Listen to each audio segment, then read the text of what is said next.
Hello everyone. I'll be presenting brief summary on synthesized binary offset carrier modulation for interoperable GNSS L1 band signals. Myself, Dhaval Upadhyay. I am from Space Application Center, ISRO, Ahmedabad, and the co-authors are Dr. Vijay Singh Bhadoria, Mr. Parimal J. Majitia, and Dr. Subhash Chandra Bera. So I'll start with the objectives. Many GNSS service providers plan to provide interoperable open civilian signals in L1 band. For that, MBOC modulation is defined, which specifies a particular PSD criteria. So various MBOC modulation implementation methods like TMBOC, CBOC and QMBOC are proposed, which meet the MBOC 6,1,1 by 11 PSD criteria. GPS uses the TMBOC method, which contains BOC 1,1 and BOC 6,1 components in a time multiplexed manner.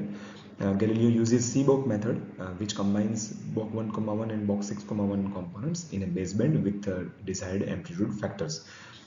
In case of Baidu, it uses a QMBOC method, which combines BOC 1,1 and BOC 6,1 components in a quadrature multiplexing manner with desired amplitude factors. These signals are multiplexed with other onboard signals to generate the constant envelope modulus composite signal before transmission from satellites. So this paper proposes a constant envelope modulation scheme, synthesized binary offset carrier modulation for GNSS that combines three signals having BOC 1,1 and BOC 6,1 components non-linearly with unequal amplitude meeting the MBOC PSD criteria. So this slide shows the SBOK modulation generation method. We can see the SBOK composite signal that contains data and pilot signals, and both the signals contains BOC 1,1 and BOC 6,1 components. So data and pilot signals, they are quadrature multiplexed in order to generate a composite signal. Now in case of a data channel, the second component of data channel is generated by nonlinear combination of three different components, that is nothing but two components of pilot channel and one component of a data channel. So these three signals are nonlinearly added and generating a second component for data channel, and that's how the overall composite signal is generated. Now the phasing and amplitude of each of the components are selected in such a way that it meets the constant envelope criteria, as well as it meets the PSD requirement for MBOC 6,1,1 by 11. So this slide shows the overall SBOC signal performance.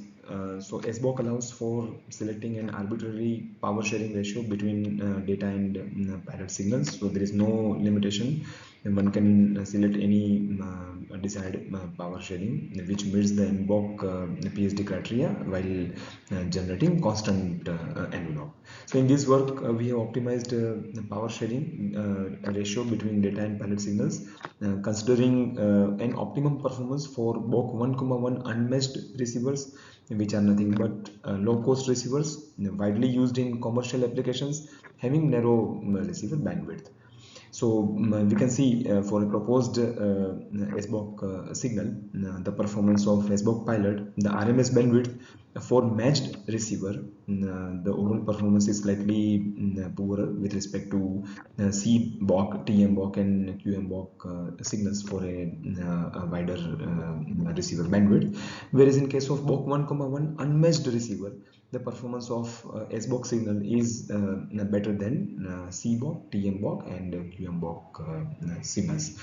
So the another plot shows the autocorrelation performance of SBOC signal.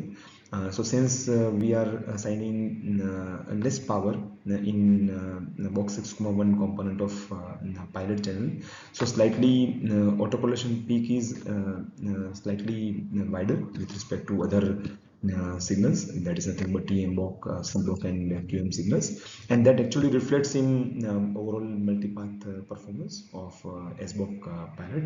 However, the overall errors are well within 0.5 to 1 meter, and so that concludes that the overall performance of SBOC signal is comparable with respect to other MBOC implementations.